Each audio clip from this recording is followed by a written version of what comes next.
नमस्कार, बहुत स्वागत है आप सभी का। मैं हूं आपके साथ नैना यादव, लेकर हाजिर हूं हमारा खास शो आक्रमण का रण है तैयार।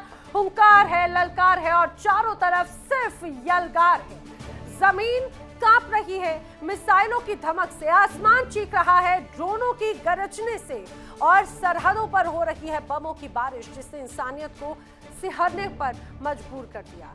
दुनिया के कई कोनों में आज कोहराम मचा है। कहीं खंडहर होती इमारतें हैं, कहीं शमशान बनती बस्तियां, कूटनीति के पन्ने जल चुके हैं और बारूद की गंध अब हवाओं में घुल चुकी है। शांति की बातें अब इतिहास की किताबों में दफन हो रही हैं। क्यों? क्योंकि आज की हकीकत सिर्फ और सिर्फ तबाही है। महाविनाश के इस ट्रेलर को आपको दिखाएंगे और समझाएंगे कि क्या दुनिया उस मोड़ पर आ खड़ी है जहां से वापसी का कोई रास्ता नहीं बचता। महायुद्ध का काउंटडाउन अब शुरू हो चुका है। आज दुनिया 3 अलग अलग कोनों से ये कहा जाए आक्रमण की बातें कर रही है। आने वाली जंग कितनी विध्वंसक और प्रलयंकारी होने वाली है, ये तस्वीरें उसकी गवाही देती हैं। ये सिर्फ तस्वीरें नहीं है, बल्कि आने वाले महाविनाश का ट्रेलर है। जो पहली तस्वीर नजर आई, वो तस्वीर आई ईरान के supreme leader ayatollah Ali Khamenei से। इरादे फौलादी, तेवर बेहद सख्त और खामनेई की ये भाव भंगिमा बताती है कि तेहरान ने जंग के लिए कमर कस के रखी है। और अब ये सिर्फ बयानबाजी नहीं, बल्कि सीधा यलगार है। खामनेई का ये रुख संकेत है कि ईरान अब अमेरिका और इजराइल के सामने झुकने को बिल्कुल तैयार नहीं, चाहे इसके लिए पूरे मिडिल ईस्ट को बारूद के ढेर पर ही क्यों ना झोंकना पड़े। और जो दूसरी तस्वीर नजर आई, उसे भी जरा गौर से देखिए। क्या जंग की आड़ में मिडिल ईस्ट का ही भूगोल बदलने की कोशिश है? इतिहास गवाह है कि जब जब इस खित्ते में बारूद बरसा है, इजराइल के नक्शे का विस्तार ही हुआ है। क्या इस बार भी जंगी धमाकों के बीच में नई सरहदें खींची जा रही हैं? क्या इजराइल अपने अस्तित्व की लड़ाई के नाम पर मिडिल ईस्ट का पूरा नक्शा ही पलट कर रखना चाहता है? ये सवाल आज दुनिया के हर रणनीतिकार के माथे पर चिंता की लकीरें खींच रहा है। और जो तीसरी तस्वीर है, वो तो और भी ज्यादा खौफनाक है। रूस यूक्रेन जंग को कुछ घंटों में 4 साल पूरे हो जाएंगे। 1460 दिन बीत गए, लेकिन जंगी प्यास अभी बुझी नहीं है। कीव की गलियों में आज भी मौत का सन्नाटा है। मॉस्को के ड्रोन हमलों ने बता दिया कि तबाही का असली मंजर अभी आना बाकी है। पुतिन के इरादे बता रहे हैं कि ये जंग अभी और कितनी जिंदगियां निकलेगी, इसका अंदाजा किसी को नहीं। तो क्या हम तीसरे विश्व युद्ध की दहलीज को पार कर चुके हैं? अपने आप में बड़ा सवाल है। बताएंगे एक एक तस्वीर आक्रमण में। चलिए करते हैं शुरुआत बड़ी खबर के साथ में। बड़ी वॉर ब्रेकिंग और बड़ी खबर, अमेरिका के खिलाफ ईरान की बड़ी तैयारी। जवाबी हमले के लिए ईरान 4 स्तरीय प्लान तैयार कर रहा है। जिस तरह से लगातार अमेरिका दबाव बना रहा है ईरान पर, ईरान खामोश नहीं है। ईरान ने भी रिटेलिएशन और डिफेंस दोनों की तैयारी कर रखी है। ईरान का 4 स्तरीय प्लान है। मिडिल ईस्ट में अमेरिकी बेस पर अटैक होगा। जवाबी हमले के लिए अमेरिकी सेना भी पूरी तरह से तैयार नजर आती है और इसीलिए बार बार कहा जा रहा है कि अगर अमेरिका ने हमला किया तो जवाबी कार्रवाई उतनी ही घातक होती हुई नजर आने वाली है।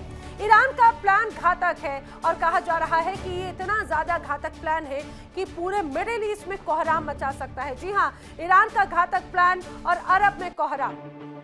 अमेरिकी बेस पर करारा अटैक होगा, ये माना जा रहा है। इजराइल पर भी मिसाइल अटैक हो सकता है। वहीं प्रॉक्सी क्या मोहरा बनेंगे, ये बड़ा सवाल। दरअसल हुती को पूरी तरह से सक्रिय करना, हिजबुल्लाह से बड़ा हमला करवाना, ये एक स्ट्रैटेजी का हिस्सा माना जा रहा है। दूसरी तरफ आर्थिक नाकेबंदी, स्ट्रेट ऑफ हॉर्मुज को ब्लॉक करना या दुनिया की तेल सप्लाई को बंद कर देना, ये भी अपने आप में इसी तरह की एक रणनीति है। तैयारी लंबे वक्त तक है। हाई कैजुअलिटीज रोकने की जबरदस्त तैयारी है। सेना का मनोबल बनाए रखने पर भी फोकस लगातार जारी है। वहीं यूएस के खिलाफ क्या प्लान है, समझिए। अमेरिका को लंबी जंग में पूरी तरह से फंसाना, अमेरिकी युद्धपोत को तबाह करने की योजना जैसा है। रूस और चीन से भी लगातार मदद मिलने पर जोर है। वहीं करीबी सहयोगियों के जरिए यूएस पर प्रेशर बनाना भी अपने आप में एक बड़ी तस्वीर यहां पर पेश करता है। और चलिए बढ़ते हैं अगली बड़ी खबर की ओर। आक्रमण की अगली बड़ी वॉर ब्रेकिंग। बड़ी खबर, अमेरिका ईरान के बीच तीसरे दौर की वार्ता। जी हां, 26 फरवरी को जिनेवा में अब दोनों की आमने सामने की बैठक होने वाली है, यानी कि 2 बार की जो बैठक रही वो बेनतीजा रही। लेकिन क्या ये तीसरे दौर की बातचीत कोई उम्मीद लेकर आएगी? अब अराची और विटकॉफ के बीच में मीटिंग होगी कहा जा रहा है।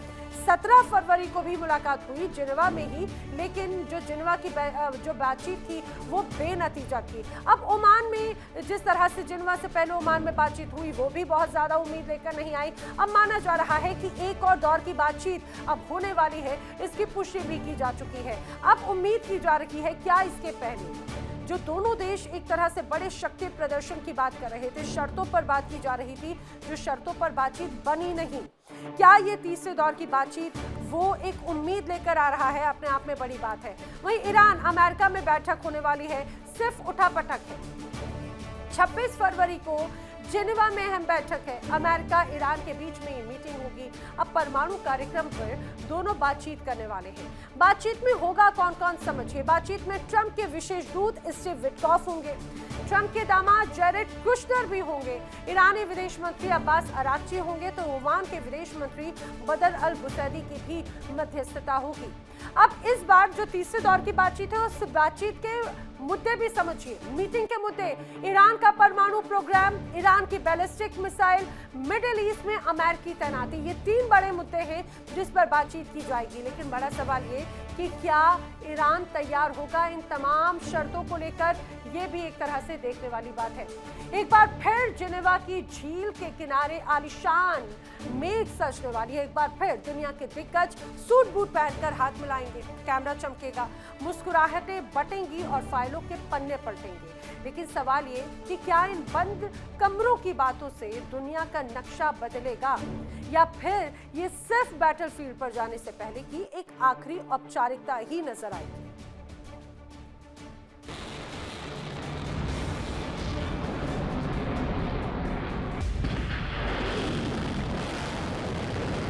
हवाओं में बारूद की गंध है, फिर भी बातचीत की तारीख मुकर्रर है।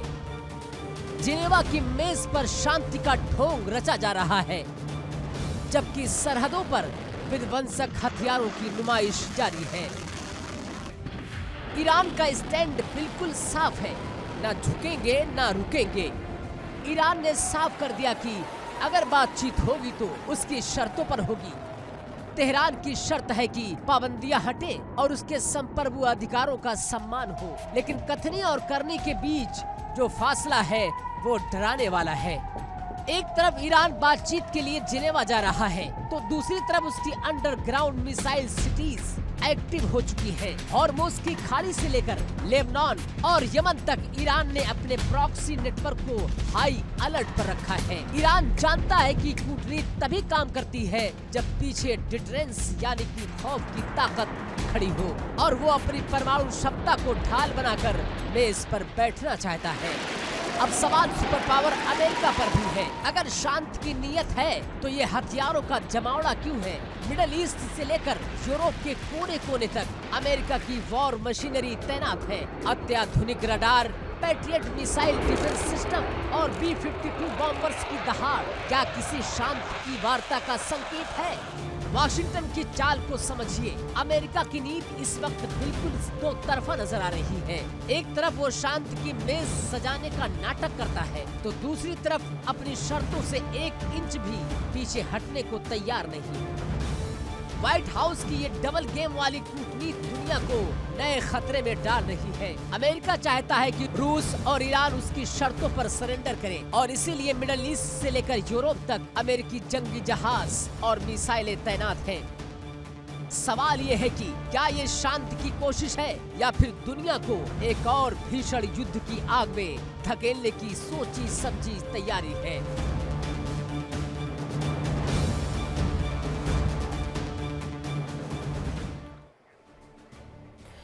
और आइए बात कर लेते हैं अगली बड़ी खबर की। अगली बड़ी वॉर ब्रेकिंग, इजराइल को दहलाने के लिए ईरान का प्लान तैयार है। जी हां, बड़ी खबर।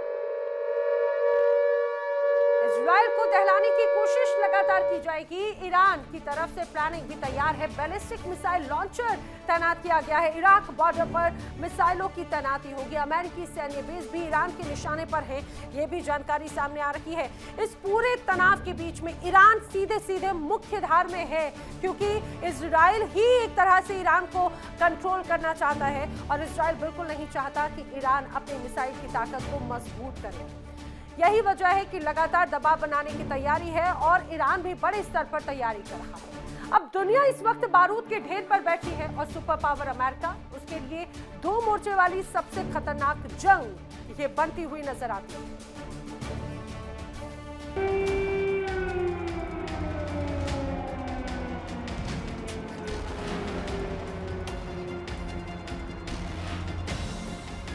एक तरफ यूरोप में रूस की चुनौती है जो थमने का नाम नहीं ले रही है, तो दूसरी तरफ मिडिल ईस्ट में ईरान का बढ़ता कद अमेरिका की नींद उड़ाए हुए है। वाशिंगटन इस वक्त दो मुही जंग के बीच फंसा है, लेकिन अमेरिका का संदेश बिल्कुल साफ और तीखा है। उसने दुनिया की सरहदों पर अपने घातक हथियार तैनात कर रखे हैं। ये इस बात का इशारा है कि अगर जिनेवा की मेज पर बातचीत फेल हुई तो फिर शांति की कोई गुंजाइश नहीं बचेगी। अमेरिका ने साफ कर दिया कि अगर कूटनीति नाकाम रही तो तबाही का बटन दबने में अब और देर नहीं लगेगी। ये इतिहास का सबसे बड़ा विरोधाभास है। शांति के लिए युद्ध की तैयारी है। दुनिया की रणनीति इसे आर्म्ड डिप्लोमेसी कहते हैं। जब दोनों पक्ष अपनी ताकत के चरम पर होते हैं तब समझौता होने की गुंजाइश सबसे कम होती है। जिनेवा में जब चाय की प्यालियों के साथ परमाणु डील पर चर्चा होगी, उसी वक्त सैटेलाइट्स की नजरें ईरान के सेंट्रीफ्यूज और अमेरिका के स्ट्राइक ग्रुप पर टिकी होंगी। सवाल ये है कि अगर दोनों ही अपनी शर्तों पर अडिग हैं, तो क्या ये बातचीत सिर्फ वक्त काटने का जरिया है? क्या ये तैयारी सिर्फ इसलिए है ताकि कल जब जंग छिड़े तो कोई ये ना कह सके कि हमने कोशिश नहीं की थी?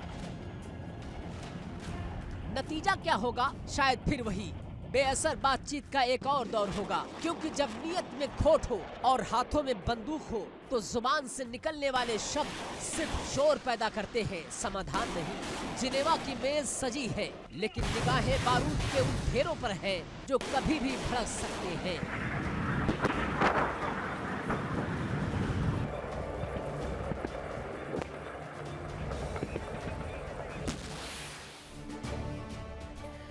और चलिए बढ़ते हैं अगली बड़ी खबर की ओर। अगली बड़ी खबर आई अमेरिका से। तनाव के बीच ईरान ने एक बड़ा कदम उठाया है। जी हाँ, वॉर ब्रेकिंग ये है कि अमेरिका और ईरान के बीच में तनाव तो बरकरार है, लेकिन ईरान लगातार झटके पे झटके दे रहा है। अब अली लारीजानी को एक तरह से बड़ी जिम्मेदारी दे दी गई है। युद्ध की तैयारियों का जिम्मा संभालेंगे अली लारीजानी। ईरान के सुरक्षा सलाहकार हैं दरअसल अली लारीजानी और काफी विश्वसनीय माने जाते हैं आयतुल्लाह अली खामनेई के। कहा जाता है कि खामनेई की विश्वसनीयता का ही नतीजा है कि युद्ध की कमान उन्हें सौंपी गई और कई बड़ी जिम्मेदारियां भी, कई बड़े ऑपरेशन में भी उनकी बड़ी भूमिका एक तरह से रही है। तो ईरान की जंगी प्लानिंग अब उसकी कमान अली लारीजानी संभालेंगे। इसके क्या मायने हैं और ये मान के चलिए क्या इसकी वजह से अब ईरान की जो प्लानिंग है उसे और भी ज्यादा धार मिलेगी और वो और भी ज्यादा मजबूत होगी, ये भी आपको बताते हैं। दरअसल जिस तरह से कहा जा रहा है ईरान की जंगी प्लानिंग है, ईरान में अली लारीजानी को बड़ी जिम्मेदारी दी गई। लारीजानी ने जंग की देखरेख का जिम्मा अब खुद अपने हाथों में लिया है। मिलिट्री और डिप्लोमेटिक ऑपरेशंस की जिम्मेदारी उन्होंने संभाली है। न्यूक्लियर प्रोग्राम और अमेरिका से डील का भी जिम्मा उनके हाथों में है। अब ईरान के प्रॉक्सी ग्रुप्स भी अली लारीजानी ही एक तरह से हैंडल करेंगे। ईरानी राष्ट्रीय सुरक्षा परिषद के सचिव लारीजानी हैं और जिम्मेदारी आखिर उन्हें दी क्यों गई ये भी समझिए। दरअसल अली खामनेई के सबसे भरोसेमंद सलाहकार माने जाते हैं और लारीजानी पर सत्ता बचाने की अहम जिम्मेदारी भी है और जो टॉप लीडरशिप है अगर उस पर अटैक हुआ तो वही एक तरह से नेतृत्व करेंगे, या ये कहा जाए कि आयतुल्लाह अली खामनेई ने सेकंड लीडरशिप को अब एक तरह से टॉप कमान सौंप दी है, इसमें कोई शक नहीं। अब जिस तरह से हालात हैं उनको देखकर ये बड़ी तैयारी लगती है। सुपर पावर अमेरिका, जिसके खिलाफ रूस और ईरान अब मिलकर चक्रव्यूह तैयार कर रहे हैं। एक ऐसा चक्रव्यूह जिसने पेंटागन के होश उड़ा दिए। अब सूत्रों की माने तो ये खबर है कि पुतिन और खामनेई के बीच एक सीक्रेट डील हो चुकी है। दावा है कि ईरान के आसमान में रूस अब वो घातक जाल बिछाने जा रहा है जो ट्रंप की एयरफोर्स के लिए कब्रगाह साबित होगा। क्या रूस के एडवांस डिफेंस सिस्टम अब अमेरिकी जेट्स का शिकार करेंगे? क्या इस गुप्त समझौते ने मिडिल ईस्ट में महायुद्ध की पूरी पटकथा लिख दी है?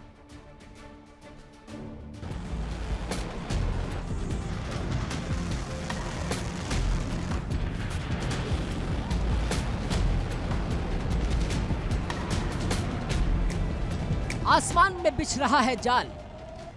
ट्रंप की एयरफोर्स को मिलने वाली है सीधी चुनौती। रूस ईरान की सीक्रेट डील ने वाशिंगटन में खतरे की घंटी बजा दी है। मिडिल ईस्ट का आसमान फिर बारूदी सियासत से गर्म है और इस बार कहानी सिर्फ जमीन की नहीं, आसमान की जंग की है। रिपोर्ट में दावा किया गया कि ईरान और रूस के बीच 500 मिलियन यूरो की एक गुप्त हथियार डील हुई है। इसके तहत रूस 3 साल में 500 वर्बा लॉन्च यूनिट और 2500 9M336 मिसाइलें देगा। ये सतह से हवा में मार करने वाली मिसाइलें हैं जिन्हें जमीन, समंदर या हवा से दागा जा सकता है। बताया जा रहा है कि ये समझौता दिसंबर 2025 में मॉस्को में हुआ था। रूस की सरकारी हथियार निर्यात कंपनी और ईरान के रक्षा मंत्रालय के प्रतिनिधियों के बीच ये सौदा तय हुआ। यानी अगर ये सौदा पूरी तरह लागू होता है तो ईरान के पास आसमान की हिफाजत के लिए हजारों मिसाइलें होंगी जो कम ऊंचाई पर उड़ते फाइटर जेट्स और ड्रोन के लिए खतरा मानी जाती है। लेकिन सवाल उठता है, अभी क्यों? देखिए, ईरान की जो मिसाइल की ताकत है वही उसको और भी ज्यादा घातक बनाती है और वही मिसाइली ताकत इजराइल और अमेरिका की चिंता को दर्शा रही है। आइए आपको बताते हैं कि आखिर ईरान की मिसाइल की ताकत किस रूप में है और जो वर्बा मिसाइल का बार बार जिक्र हो रहा है आखिर वो क्या है। दरअसल वर्बा मिसाइल, जिसकी क्षमता अभी बहुत ज्यादा ताकतवर है, अगर इसके नाम की बात करें तो इसे 9K333 वर्बा कहा जाता है। इसको कंधे पर रखकर दागा जा सकता है और ये एयर डिफेंस मिसाइल है, इसीलिए अपने आप में इसे खास है। अगर इसके रेंज की बात करूं तो बताया जाता है 500 मीटर से 6.5 किलोमीटर तक मार्क करने में एक तरह से इसकी क्षमता है। अगर ऊंचाई की बात करें तो 10 मीटर से 4.5 किलोमीटर की ऊंचाई तक एक तरह से शिकार करने में सक्षम है। अगर इसकी रफ्तार की बात की जाए तो 500 मीटर प्रति सेकंड की रफ्तार है, यानी ध्वनि की गति से लगभग 1.5 गुना तेज।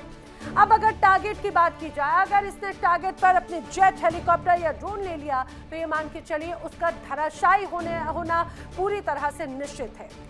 एक तरफ जेनेवा में परमाणु वार्ता की मेज सज रही है, ओमान ने बातचीत की पुष्टि कर दी है, लेकिन दूसरी तरफ बारूद की गंध और भी ज्यादा गहरी हो गई। खबर है कि रूस और ईरान के बीच 500 मिलियन यूरो की गुप्त मिसाइल डील हुई, जिससे वॉशिंगटन में हड़कंप मचा दिया। तेहरान ने 2 टूक चेतावनी दी कि अगर अमेरिका ने हिमाकत की तो अंजाम दहलाने वाला होगा।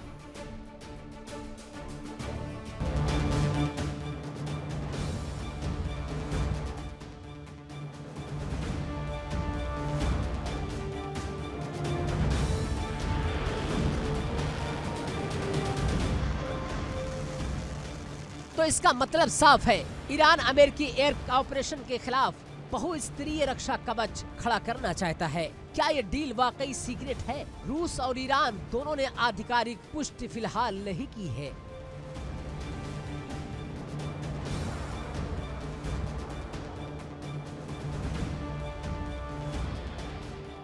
उधर मॉस्को से संदेश भी सख्त है। रूस ने कई बार कहा कि वो तेहरान के साथ रणनीतिक साझेदारी जारी रखना चाहेगा। हालांकि रूस सीधे अमेरिका से टकराव से बचने की कोशिश भी करता है। तो क्या वाकई अमेरिकी जेट्स की कब्र खुद रही है?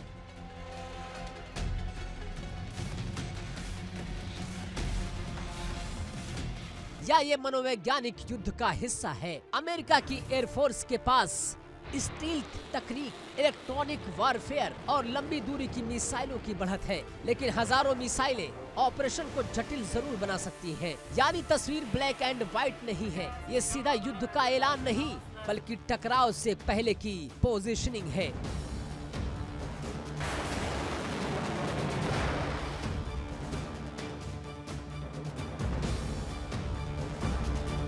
एक तरफ अमेरिका का दबाव है, परमाणु समझौता या कार्रवाई, दूसरी तरफ तेहरान की तैयारी की हम तैयार हैं, और बीच में मॉस्को जो हथियार की आपूर्ति के जरिए संतुलन बदल सकता है।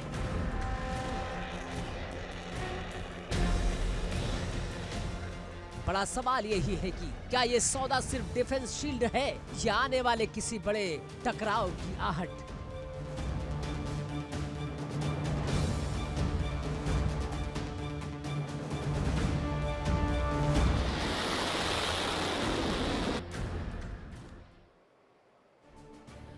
और आक्रमण में अगली बारी है इस समय की बड़ी खबर की वॉर ब्रेकिंग ईरानी परमाणु कार्यक्रम से जुड़ी हुई बड़ी खबर। तो बड़ी खबर आई है ईरान के परमाणु प्रोग्राम से जुड़ी हुई। डोनाल्ड ट्रंप के दूत विटकॉफ का एक बड़ा दावा है। अब विटकॉफ कह रहे हैं कि 7 दिन में एटम बम ईरान तैयार कर सकता है, और यही तो बार बार एक टेंशन की बात है अमेरिका और इजराइल के लिए। अब विटकॉफ कहते हैं कि जिस तरह से यहाँ पर यूरेनियम संवर्धन है ईरान का, वो इतना ताकतवर है कि ईरान 7 दिन के अंदर एटम बम बना सकता है। कई रिपोर्ट से ये भी बड़ी सामने आई थी अमेरिका की तरफ से कि एक नहीं बल्कि एक से ज्यादा एटम बम बनाने की क्षमता ईरान की है। जिस तरह से यूरेनियम संवर्धन और बड़ी प्लानिंग ईरान की नजर आती है, और यही वजह है कि इजराइल और अमेरिका की चिंता लगातार बढ़ रही है। अब एक तरफ एक बार फिर से विटकॉफ की तरफ से ये बड़ा दावा ईरान के इस पूरे प्लान को लेकर जरूर कहा जा रहा है। देखिए, कई बड़े सवाल यहाँ पर जरूर खड़े होते हैं। सवाल ये कि जिस अमेरिका की धमक से आधी दुनिया के देश अपने फैसले बदल लेते थे, जिस पेंटागन की सैन्य शक्ति का लोहा पूरा ग्लोब मानता है, आखिर वो ईरान अमेरिका की आंखों में आंखें डालकर क्यों खड़ा है? क्या ये सिर्फ धार्मिक कट्टरता की ताकत है, या फिर ईरान के पास वो सीक्रेट हथियार है जो सुपर पावर के रडार को भी गच्चा दे सकते हैं? इसी मिस्ट्री को डिकोड करेंगे कि आखिर क्यों तेहरान वॉशिंगटन की धमकियों को अपनी छुट्टी की नोक पर रखता है।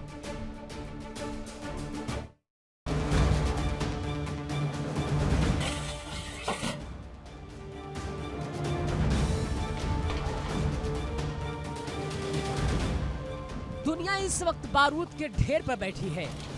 एक तरफ सुपर पावर अमेरिका है जिसकी एक हुंकार से दुनिया कांपती है। दूसरी तरफ ईरान, एक ऐसा देश जिस पर दशकों से पाबंदियां हैं, जिसके जनरलों को मार गिराया गया, जिसकी अर्थव्यवस्था को घुटनों पर लाने की कोशिश भी की गई। लेकिन सवाल यह है कि ईरान डरता क्यों नहीं?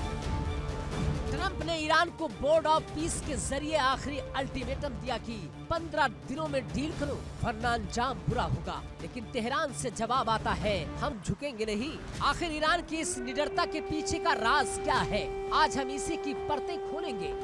पहला कारण, मिसाइलों का जखीरा और असिमेट्रिक वारफेयर। ईरान की पहली ताकत है उसकी मिसाइल शक्ति। विशेषज्ञों का मानना है कि ईरान के पास 3000 से ज्यादा बैलिस्टिक मिसाइलों का जखीरा है। जून 2025 में जब ईरान ने कतर में अमेरिकी अल उदैद एयरबेस पर हमला किया था, तो दुनिया ने देखा कि ईरान की मिसाइलें अमेरिकी डिफेंस को कैसे भेज सकती हैं। ईरान जानता है कि वो अमेरिका से पारंपरिक युद्ध तो नहीं जीत सकता, इसलिए उसने असिमेट्रिक वारफेयर का रास्ता चुना है। उसके पास दुनिया की सबसे खतरनाक ड्रोन आर्मी है। ये सस्ते ड्रोन अमेरिका के अरबों डॉलर के पैट्रियट सिस्टम को चकमा देने की काबिलियत रखते हैं। दूसरा कारण, हॉर्मोज की गर्दन पर ईरान का हाथ। ईरान के पास एक ऐसा ब्रह्मास्त्र है जिससे पूरी दुनिया की अर्थव्यवस्था तबाह हो सकती है। वो है स्ट्रेट ऑफ हॉर्मोज। दुनिया का 20% तेल और गैस यहीं से गुजरता है। ईरान की संसद ने पहले ही इस रास्ते को बंद करने का प्रस्ताव पास कर रखा है। अगर अमेरिका हमला करता है तो ईरान इस सकरे रास्ते में माइंस बिछा सकता है या सुसाइड बोट्स का इस्तेमाल कर सकता है। तेल की कीमतें आसमान छूने लगेंगी और अमेरिकी अर्थव्यवस्था खुद ही बैठ जाएगी। यही वजह है कि अमेरिका हर कदम फूंक फूंक कर रख रहा है।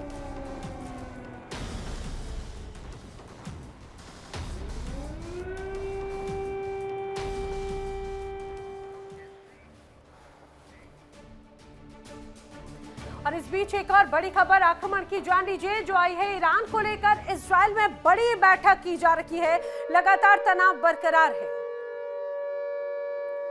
जी हां, ईरान को लेकर इजराइल में बहुत बड़ी बैठक है और नेतन्याहू की सैन्य अधिकारियों के साथ में दरअसल बैठक की जानकारी है। इजरायली सेना की तैयारियों को लेकर बड़ी चर्चा भी की जा रही है। अब सुरक्षा कैबिनेट की अहम बैठक भी नेतन्याहू करने वाले हैं। जिस तरह से एक तरफ बातचीत का दौर शुरू होने वाला है, ये कहा जाए कि वो एक औपचारिकता मात्र है, लेकिन उसके पहले इजराइल में बड़ी बैठकें हो रही हैं। नेतन्याहू की सैन्य अधिकारियों के साथ में बैठक है और ये कहा जाए कि तैयारियों पर चर्चा है, किस तरह से तैयारियां की गई हैं। सुरक्षा को लेकर ये बेहद अहम बैठक मानी जा रही है। उसकी तस्वीरें भी सामने आई हैं। सुरक्षा कैबिनेट की अहम बैठक भी अब नेतन्याहू आने वाले वक्त में करेंगे। लगातार समीक्षा बैठक कर रहे हैं। क्या हथियार तैयार हैं, हमले को लेकर इजराइल कितना तैयार है, या जवाबी कार्रवाई को लेकर भी किस तरह से कार्रवाई को अंजाम देने के लिए इजराइल तैयार है। तेहरान से आई एक चेतावनी ने पूरी दुनिया के कान खड़े कर दिए। ईरान ने अपनी रणनीति के पत्ते खोलते हुए सीधे शब्दों में ये कह दिया कि अगर तेहरान जलेगा तो तेल अवीव और रियाद भी सुरक्षित नहीं रहने वाले। और ये सिर्फ धमकी नहीं बल्कि ईरान का वो सुसाइडल प्रहार है जो पूरे मिडिल ईस्ट को राख करने की ताकत रखता है। तेहरान ने साफ कर दिया कि उसकी सरहद पर गिरी एक भी मिसाइल का बदला इजराइल और सऊदी अरब की तबाही से लिया जाएगा। क्या मिडिल ईस्ट अब विनाश के इस त्रिकोण में फंस चुका है?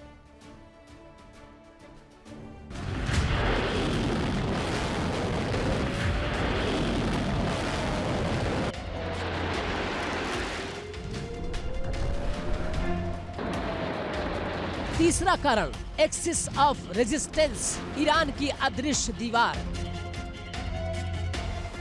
ईरान अकेला नहीं लड़ता, उसके पास लेबनान में हिजबुल्लाह, यमन में हूती और इराक में शक्तिशाली मिलिशिया का एक नेटवर्क है जिसे एक्सिस ऑफ रेजिस्टेंस कहा जाता है। भले ही हालिया हमलों में इस नेटवर्क को नुकसान पहुंचा है, लेकिन ये अभी भी 30,000 से 40,000 अमेरिकी सैनिकों को निशाना बनाने की ताकत रखते हैं, जो खाड़ी क्षेत्र में तैनात है। ईरान की रणनीति बिल्कुल साफ है, अगर तेहरान जलेगा तो तेल अवीव और रियाद भी सुरक्षित नहीं रहेंगे। चौथा कारण रूस और चीन का बैकडोर सपोर्ट। एक और बड़ी वजह है वैश्विक समीकरण। हाल ही में ईरान और रूस ने ओमान की खाड़ी में जॉइंट लेवल ड्रिल की है। चीन और रूस के लिए ईरान एक ऐसा मोहरा है जो अमेरिका को मिडिल ईस्ट में उलझाए रखता है। रूस से मिल रहे सुखोई लड़ाकू विमान और डिफेंस सिस्टम ने ईरान के हौसले बुलंद कर रखे हैं। तो क्या ईरान वाकई अमेरिका से नहीं डरता? हकीकत में ये डर की नहीं बल्कि अस्तित्व की लड़ाई है। ईरान ने साफ कर दिया कि वो बातचीत के लिए तैयार है, लेकिन बराबरी के स्तर पर होगी। अमेरिका इस वक्त 895 अरब डॉलर के सैन्य बजट के साथ खड़ा है, जबकि ईरान का बजट मात्र 15 अरब डॉलर है। लेकिन इतिहास गवाह है, युद्ध सिर्फ पैसों से नहीं रणनीतियों से लड़े जाते हैं। क्या ट्रंप की प्रेशर पॉलिटिक्स काम करेगी या तेहरान अपनी जिद पर अड़ा रहेगा? ये आने वाले 10 दिन तय करेंगे। Bureau report, India daily.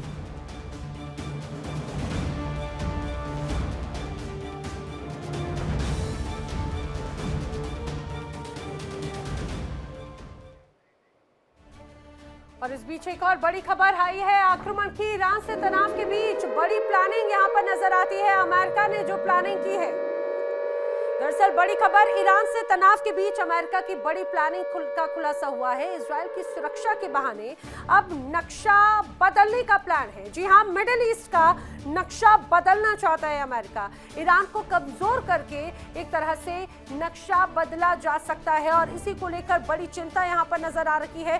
खुद मिडिल ईस्ट में अलग अलग देशों की तरफ से इस पर चिंता भी जाहिर की गई है। अब बड़ी बात ये, दरअसल ईरान अमेरिका तनाव में अरब देशों में खलबली क्यों है? डर ईरान पर हमले का नहीं है, बल्कि भूगोल बदलने का डर है। क्योंकि जब जब जंग हुई, अरब की जमीन और भी ज्यादा तंग हुई है। यानी इजराइल का नक्शा हर बार हर जंग के बाद में विस्तारित हुआ है, बदला है। तो क्या इस बार इजराइल का ग्रेटर इजराइल का सपना साकार हो जाएगा?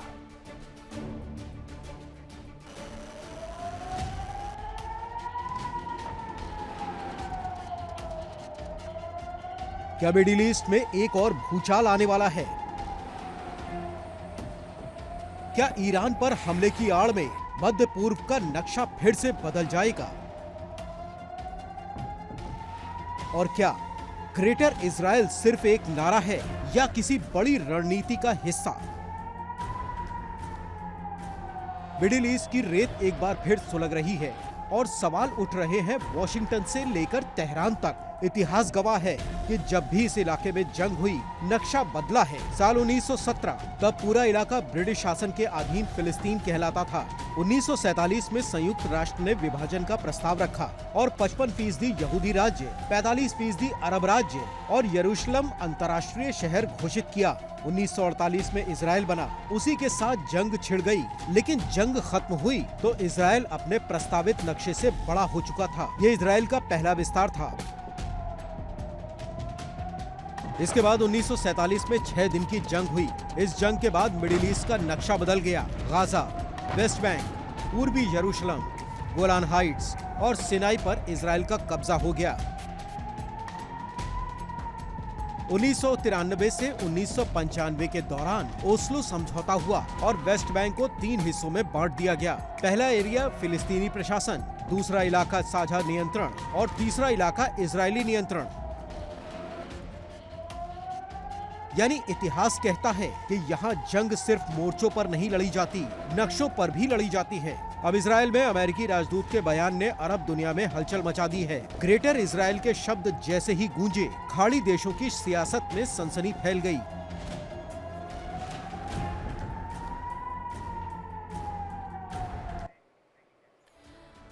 और बड़ी खबर ग्रेटर इजराइल से जुड़ी हुई। जी हां, बड़ी वॉर ब्रेकिंग। ग्रेटर इजराइल की मंशा पर अब मुस्लिम देश नाराज हो गए हैं।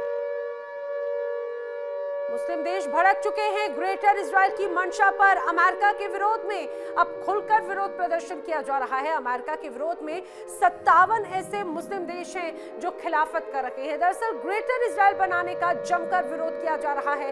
खुद OIC या अरब लीग और GCC जैसे संगठन लगातार विरोध कर रहे हैं। ईरान पर हमला होने पर अब अरब देशों में बड़ा डर साफ तौर से नजर आता है और उससे ये स्पष्ट हो जाता है कि आने वाले वक्त में ये इतना आसान नजर नहीं आएगा। सवाल बड़ा है, क्या ईरान की कमजोरी दुनिया के शक्ति संतुलन को हमेशा के लिए बदल देगी? क्या कूटनीति की आड़ में तेहरान को अगला निशाना बनाने की बिसात बिछ चुकी है? अगर तेहरान गिरा तो क्या मिडिल ईस्ट का पूरा भूगोल बदल दिया जाएगा?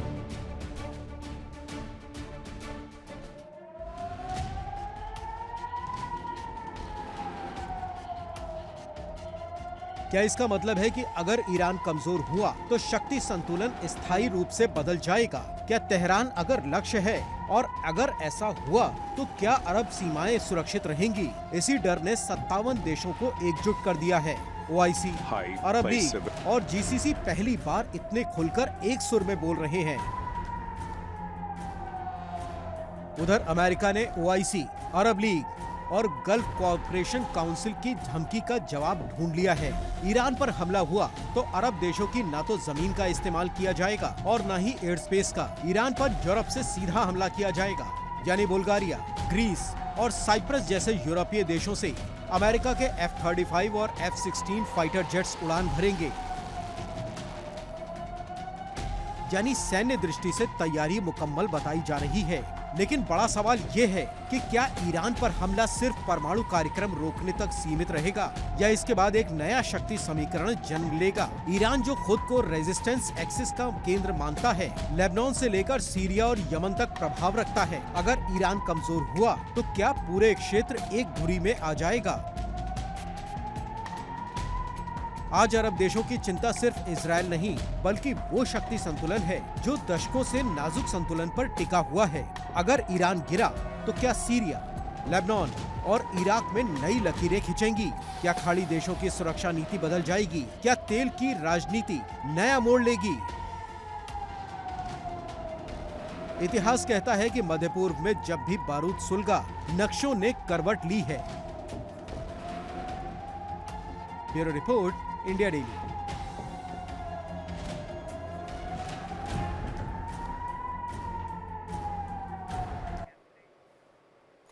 और चलिए बढ़ते हैं आगे और बात कर लेते हैं रूस और यूक्रेन के बीच के युद्ध की। बड़ी खबर यह है कि 4 साल पूरे होने में बस कुछ घंटों की देरी है, लेकिन ये और भी ज्यादा जंग हो गई है विध्वंसक।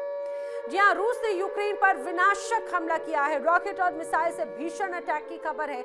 यूक्रेन के कई इलाकों में सिर्फ तबाही का मंजर नजर आता है।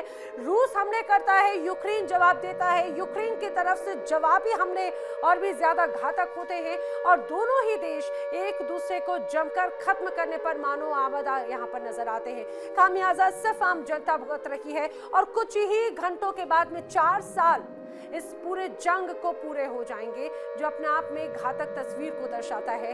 24 फरवरी 2022 ये वो तारीख थी जब युद्ध का आगाज हुआ रूस और यूक्रेन के बीच में। अब हालात और भी ज्यादा तनावपूर्ण यहाँ पर बनते हुए नजर आ रहे हैं।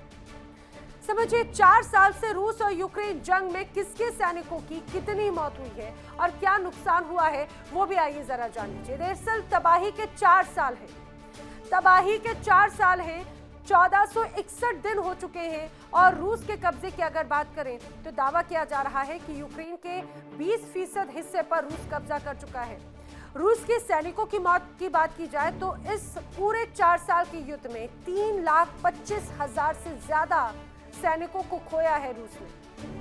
अब अगर यूक्रेनी सैनिकों की बात करें तो दावा किया जा रहा है कि यूक्रेन ने 1,40,000 से ज्यादा सैनिकों को खोया है। रूस की तरफ से हवाई हमले इस बीच 2 लाख से ज्यादा किए गए तो यूक्रेन ने 50,000 से ज्यादा यूक्रेनी ये कहा जाए कि हवाई हमले किए हैं।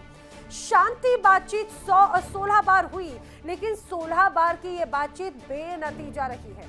हालांकि इन सब के बीच में डोनाल्ड ट्रंप और पुतिन की मुलाकात भी हुई। एक बार दोनों आमने सामने थे, लेकिन कोई समाधान नहीं निकला। जंग के 4 साल और अब सीधा वार पुतिन के घर पर। जी हां, जिस मॉस्को को रूस का अभेद्य किला कहा गया, आज वहां आसमान से बारूद बरसा। यूक्रेन ने रूस की राजधानी को दहलाने के लिए ड्रोन की ऐसी फौज भेजी कि क्रेमलिन से लेकर पूरे रक्षा मंत्रालय तक हड़कंप मच गया। 86 ड्रोन, 9 इलाके और रूस के 4 बड़े इंटरनेशनल एयरपोर्ट ठप। क्या ये पुतिन के लिए ज़ेलेंस्की की ओर से युद्ध की चौथी बरसी का खौफनाक रिटर्न गिफ्ट है?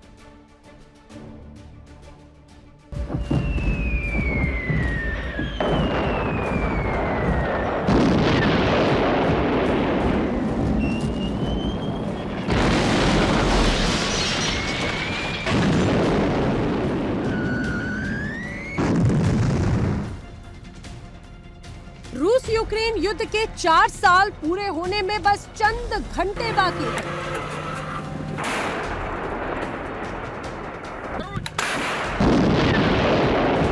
लेकिन शांति की जगह विनाश की नई स्क्रिप्ट लिखी जा रही है।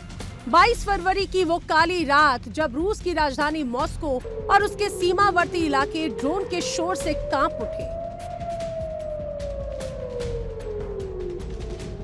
यूक्रेन ने एक साथ कई रूसी प्रांतों पर आत्मघाती ड्रोन से धावा बोल दिया। मॉस्को की सुरक्षा में जैसे ही सेंध लगी, वैसे ही पुतिन के आदेश पर पूरे शहर की घेराबंदी कर दी गई। मॉस्को के सभी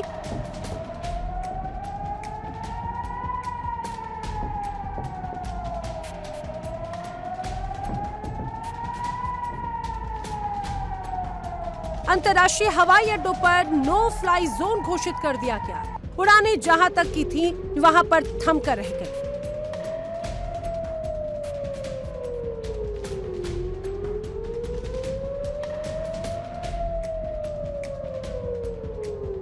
आसमान में चक्कर काटते विमानों को दूसरे शहरों की ओर मोड़ दिया गया। रूस को इमरजेंसी डिक्लेयर करनी पड़ी। रूसी रक्षा मंत्रालय का दावा है कि उनके एयर डिफेंस ने 86 यूक्रेनी ड्रोन को मार गिराया है, लेकिन इस बारूदी जंग में मासूमों का खून भी जमकर बहा है।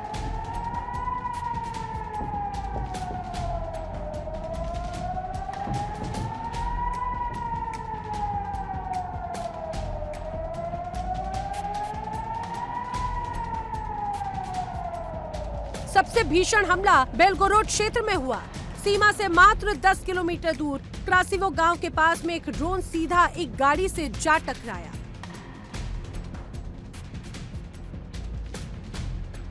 इस धमाके में एक शख्स और एक महज 3 साल की मासूम बच्ची छर्रों की चपेट में आ गए। आज पूरा रूस गुस्से में है।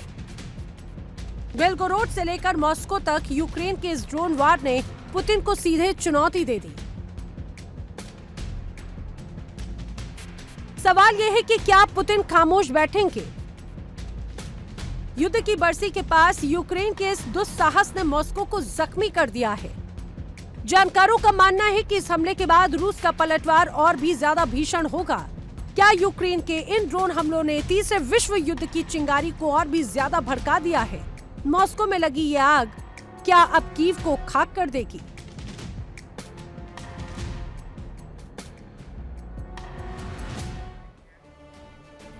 और इस बीच एक बड़ी खबर, वॉर ब्रेकिंग आक्रमण की। यूक्रेन ने रूस के हमलों को दिया है करारा जवाब। रूस के हमलों का लगातार दे रहा है जवाब। मॉस्को पर यूक्रेन ने ड्रोन अटैक किया। रूस पर 100 से ज्यादा ड्रोन से हमला हुआ है रिहायशी इमारत के ऊपर। दरअसल ये ड्रोन नजर आया है लगातार किस तरह से रूस पर 100 से ज्यादा ड्रोन अटैक यूक्रेन कर रहा है। हमने देखा हाल ही में मॉस्को पर भी ऐसी ही कार्रवाई की गई और एक बार फिर से मॉस्को पर यूक्रेन ने ड्रोन अटैक किया। 100 से ज्यादा ड्रोन भेजे, रिहायशी इमारत के ऊपर ड्रोन नजर आए, तस्वीरें भी सामने आई। ऐसा लगता है कि लगातार अब यूक्रेन इससे पूरे युद्ध को और भी ज्यादा घातक बना रहा है। आपको बताते हैं कि 24 घंटों में यूक्रेन के कहां-कहां तबाही मची है, किस तरह के हालात यहां पर नजर आते हैं। 24 घंटे में विध्वंसक प्रहार। दरअसल 8 प्रांत दहले हैं। मिसाइल ड्रोन से अटैक होने की जानकारी सामने आई है। 297 ड्रोन से हमला किया गया है। 50 से ज्यादा मिसाइलें दागी गई हैं। टारगेट क्या है? टारगेट है ऊर्जा ठिकाने, टारगेट है रिहायशी इमारतें। कहां-कहां पर हमला हुआ? हमला हुआ कीव पर, हमला हुआ ओडेसा पर, हमला हुआ खार्किव पर, सुमी, निप्रोवेट्स, पोल्टावा, माइकोलाइव, किरोवोग्राद। ये वो तमाम इलाके हैं जहां पर हमले किए गए हैं और पिछले 24 घंटे सिर्फ विध्वंस की आग को यहां पर दर्शा रहे हैं। लोग बार बार यही कह रहे हैं, बस 4 साल में बहुत हुआ, अब इस जंग को खत्म करो, इस जंग को समाप्त करो। लेकिन कोई ना रुकने को तैयार है, ना थकने को तैयार है, ना झुकने को तैयार है। जिस तरह से लगातार हमले नजर आ रहे हैं, वहीं पुतिन के प्रतिशोध से यूक्रेन दहल गया है। आसमान से बरसते मिसाइलों ने शहरों को मलबे के ढेर में तब्दील कर दिया। कीव से लेकर ओडेसा तक हर तरफ सिर्फ कोहराम, सिर्फ तबाही, सिर्फ धुआं नजर आ रहा है। अब रूस ने यूक्रेन की लाइफलाइन पर वो प्रहार किया कि पूरा का पूरा देश अंधेरे में डूब गया। सवाल ये है, क्या ज़ेलेंस्की की एक गलती ने यूक्रेन के अस्तित्व पर अब तक का सबसे बड़ा संकट खड़ा कर दिया है?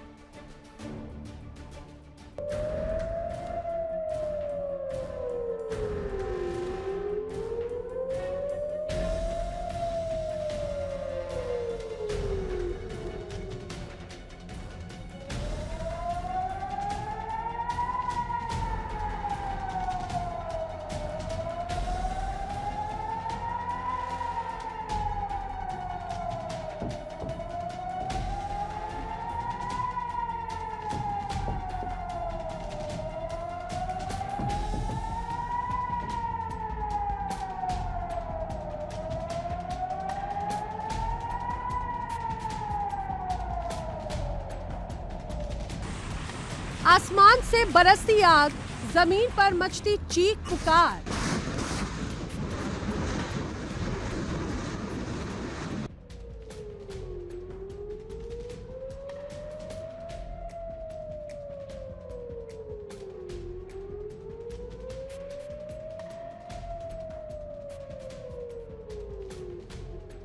और धुआं धुआं होता यूक्रेन।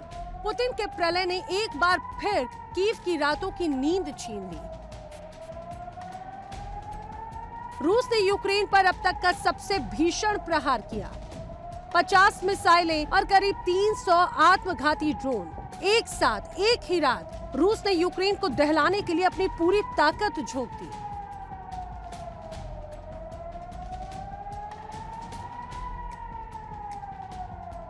और ये सिर्फ हमला नहीं बल्कि यूक्रेन को पत्थर युग में भेजने की पुतिन की वो चाल है जिससे ज़ेलेंस्की का किला दरक रहा है।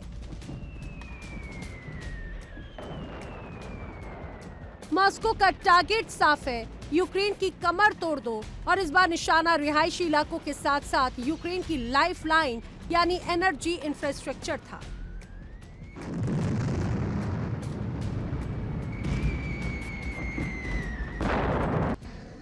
ओडेसा से लेकर कीव तक, पोल्टावा से लेकर डेनिप्रो तक रूस की मिसाइलों ने पावर ग्रिड को मलबे में तब्दील कर दिया।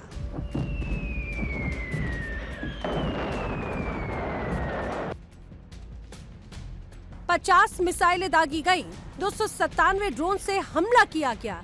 अटैक से कीव में एक की मौत हुई तो कई लोग घायल हो गए और एक हफ्ते में 1300 से ज्यादा ड्रोन और 1400 से ज्यादा गाइडेड बमों की बारिश हो गई। ज़ेलेंस्की चीख रहे हैं, दुनिया को तबाही का मंजर दिखा रहे हैं। ओडेसा के गवर्नर ने बताया कि हमले के बाद आसमान छूती लपटें, रेलवे ट्रैक उखड़ गए, घर खंडहर बन गए और पूरा इलाका अंधेरे के आगोश में समा गया। और बात इस समय की बड़ी खबर की, आक्रमण की बड़ी खबर, यूक्रेन की राजधानी कीव पर बड़ा हमला हुआ है। जी हां, कीव पर बड़े हमले की खबर है। रूस के हमले से कीव में भीषण तबाही मची है। रूस ने ऊर्जा ठिकानों को टारगेट किया है और रूस ने मिसाइल और ड्रोन से भी अटैक को दिया है अंजाम।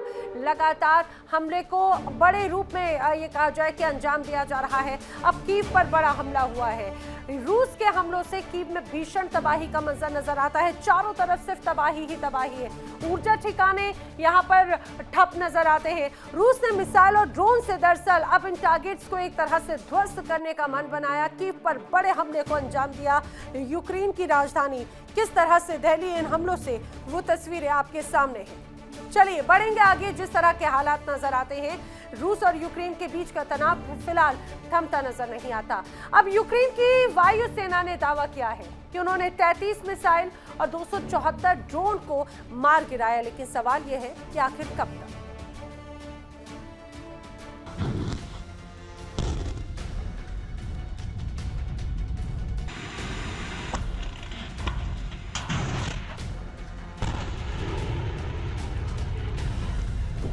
रूस ने अपनी रणनीति बदल दी है। अब वो एक साथ स्वाम अटैक कर रहा है।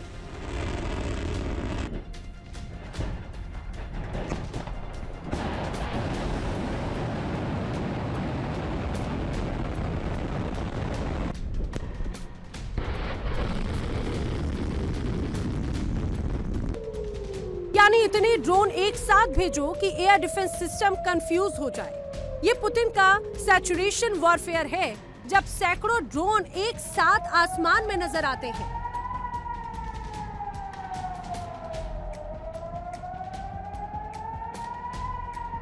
तो कीव की सुरक्षा दीवार में छेद होना लाजमी है। गवर्नर मिकोल कालाशनिक के अनुसार कीव के 5 जिलों में दर्जनों घर मिट्टी में मिल चुके हैं।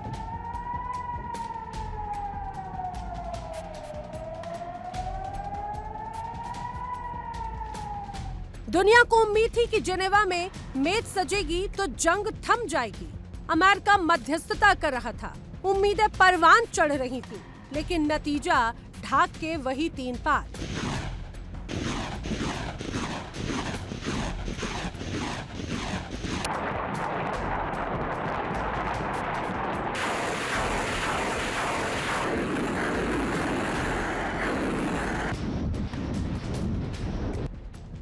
मॉस्को की जिद है कि डोनबास से यूक्रेन पीछे हटे। पुतिन की शर्त है कि कीव सरेंडर करे और उधर ज़ेलेंस्की का जवाब है कि 1 इंच जमीन भी रूस को नहीं देंगे।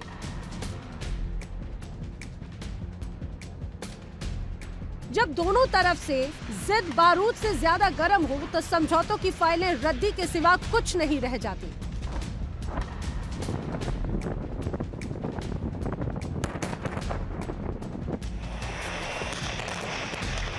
वार्ता फेल हुई और उसका जवाब पुतिन ने इन 50 मिसाइलों से दिया। मिडिल ईस्ट धधक रहा है, यूरोप जल रहा है, अमेरिका की कोशिशें कागजों तक सीमित है। रूस ने दिखा दिया कि वो पीछे हटने के मूड में नहीं।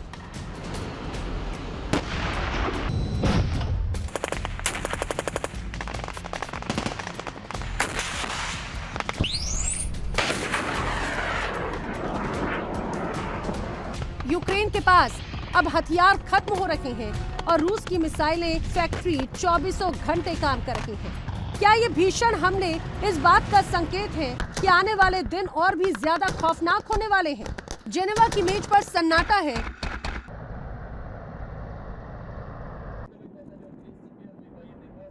लेकिन कीव की गलियों में धमाकों का शोर है।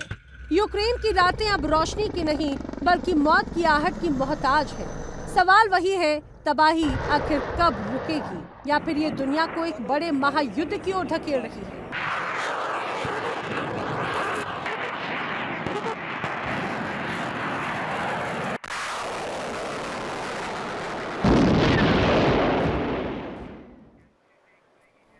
और आइए बात कर लेते हैं अगली बड़ी खबर की। रूस की सेना के हमलों से कीव धुआं हो उठा है। तो बड़ी खबर है, रूस ने कीव पर दरअसल मिसाइल अटैक किया है, मिसाइल दागी है। रूसी हमलों से कई इलाकों में आग की लपटें दूर दूर तक नजर आती हैं। एक बार फिर से यहाँ पर विध्वंस की तस्वीर नजर आई। रूस की सेना के हमलों से कीव धुआं हुआ और जैसे यहाँ पर हालात बिगड़े, यूक्रेन की टीम लगातार हालात को काबू में करने की कोशिश में नजर आई, क्योंकि जिस तरह से रूस ने कीव पर दागी मिसाइल, चारों तरफ सिर्फ आग लगी, आग की लपटें नजर आई और लगातार फायर ब्रिगेड की टीम आग बुझाने में जुटी हुई थी। लेकिन जो आग विध्वंस की है, आखिर वो कब बुझेगी, बड़ा सवाल। कल तारीख बदल जाएगी। रूस यूक्रेन युद्ध अपने खौफनाक 5वें साल में कदम रख देगा। 1460 दिन बीत गए, लाखों जिंदगियां खाक हो गई, शहर खंडहर बन गए, लेकिन ना बारूद की गंध कम हुई, ना पुतिन के तेवर कम हुए। कूटनीति की मेज फेल हो चुकी है और मैदान जंग में मिसाइलों की गूंज आज भी वही है। दुनिया दो गुटों में बढ़ चुकी है और सवाल वही है, क्या ये जो युद्ध का पागलपन है वो रुकेगा या फिर ये 4 साल सिर्फ एक बड़ी तबाही की शुरुआत भर थे?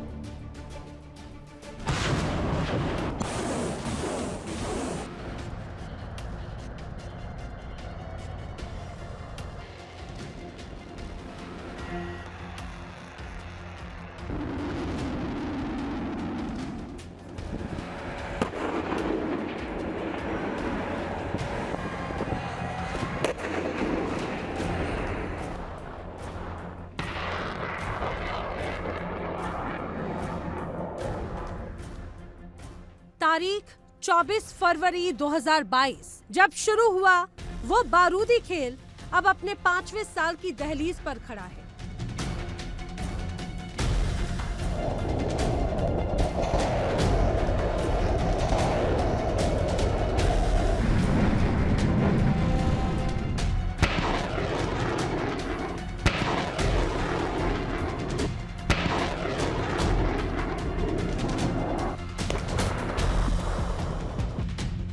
लेकिन इस बार धमाकों की गूंज से ज्यादा ज़ेलेंस्की के एक दावे ने पूरी दुनिया को हिलाकर रख दिया।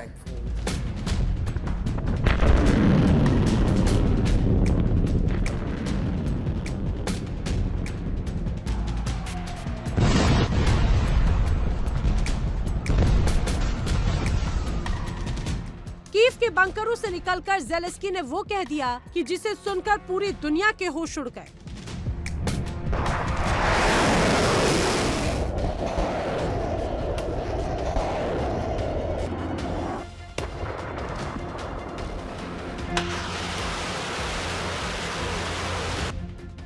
ज़ेलेंस्की का दावा है कि तीसरा विश्व युद्ध शुरू हो चुका है। आखिर ये विध्वंस की आग कब बुझेगी, अपने आप में बड़ा सवाल ये है। और यहाँ पर आक्रमण में वक्त एक ब्रेक है। इंडिया डेली अब आपके स्मार्ट टीवी पर भी मौजूद है। इंडिया डेली 24/7 अब आप लाइव देख सकते हैं इन सभी प्लेटफॉर्म्स पर। देखिए इंडिया डेली 24/7 अब आपके स्मार्ट टीवी पर। इंडिया डेली मौजूद है सभी डिजिटल प्लेटफॉर्म पर लाइव और लगातार। इंडिया डेली 24/7 हर दिन राष्ट्र को समर्पित।